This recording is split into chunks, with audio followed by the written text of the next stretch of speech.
Guys, first off, congratulations on your new film and thank you for your time. I appreciate it. Of course, thank you.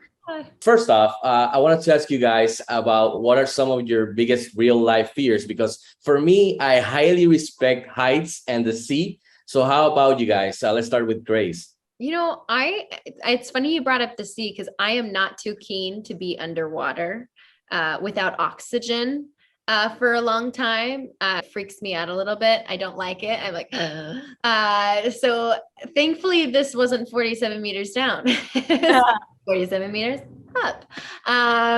But still, I mean, heights are no joke, and definitely feeling unsafe is a scary feeling.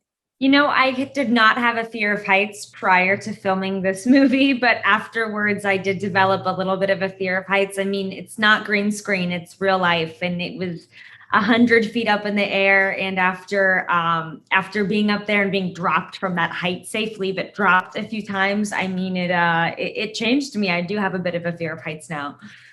Yeah, that this movie didn't do like good things for my fear of heights. So it was really good. So before joining, I was gonna ask you that also. Before joining the film, did you guys have any type of climbing experience, and what type of preparations did you guys do for the film? Was it challenging? Let's start with Virginia.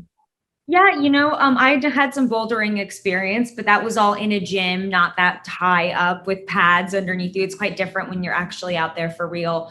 But we worked with some trainers just to make sure we physically were going to be able to handle what was going to be asked of us on the movie. And my trainer actually had me work out outside in the sun with a sweatshirt and sweatpants on so I could, adjust to what it was going to be like to be working out in under extreme conditions. So it was pretty, it was very physically intensive, the film. Yeah, I mean, we were in quarantine when we booked this job. Okay. So I was not going to the gym every day. I was sitting on a couch. And so we had a trainer coming right before, quite a bit early in the morning, kicking our butts. And I remember being like, I feel like I'm getting abs really fast. This is really nice. But I'm so thankful that we did that, because when we were on set, it definitely helped. I mean, the long hours of climbing and the stamina required to do all the stunts. I can't imagine if we hadn't had any like breaking of the ice with quarantine. Well, while I was watching the film, I kept asking myself, how did you guys shoot? I know Virginia touched a little bit of this. How did you shoot this? Did you guys shoot everything indoors on set? Did you guys shoot some stuff on location outdoors? And how do you think the method of shooting impact each of your performances, Virginia? No, nothing was shot indoors. It was all outside on a mountaintop, practically done. It was not in an air-conditioned studio. We were really working with the elements, but it truly did make our jobs as actors significantly easier because we were dealing with 100-degree heat and windstorms and thunderstorms and insect infestations, like all of these crazy elements that really, as an actor, made us feel like we were terrified and on the edge of our seats while filming it. And I think it translates, and it makes the film feel real and gritty and terrifying. Well, what Ginny said, it's like the texture, right? The visual texture of it. You can just tell. I mean, our faces were being hit with such fast winds every single day. I mean, what that does to your face alone, you just get so tired from it.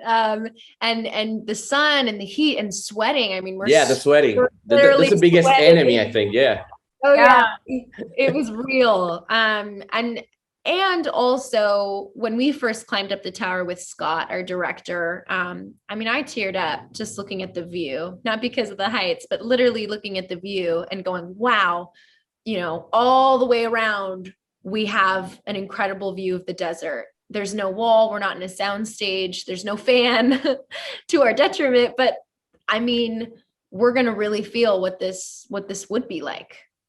Definitely, it shows on screen. Besides the whole surviving aspect of the story, I also like that the film also explores some themes like friendship, love, being tough, being clever, working as a team. But my favorite through line was the whole you need to learn how to let go, but also don't let go for dear life, which was funny.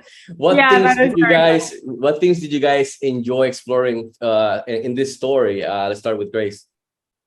I think what was really interesting for me was exploring Becky's anger. because she is so sad and has such a traumatic incident happen to her. So we mostly see her sad, but then when we kind of have some secrets revealed and some other stuff going on, she gets to actually like feel angry. So we do see her move through stages of grief. And I think it was fun to kind of not just be stuck in sadness the whole time, but feel that kind of strength of her, all of her emotions. I mean, my goodness, Becky is feeling everything as much as you can.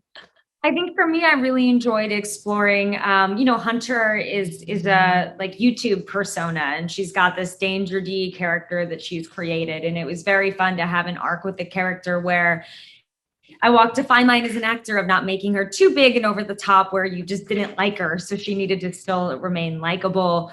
But also, it's a bit of a commentary on social media and these kind of like personas that go into that world these days. And, my character goes through a transition where she is living in this persona, not being herself. And then when it's just the two of them on this tower and her fans don't really care and she can't keep up this persona anymore, and she has to be honest with herself and honest with her friend and drop it and just be real for the first time in a very long time. Thank you for your time. I appreciate it, and congratulations on your new film. Stay safe and saludos from Puerto Rico. Thanks.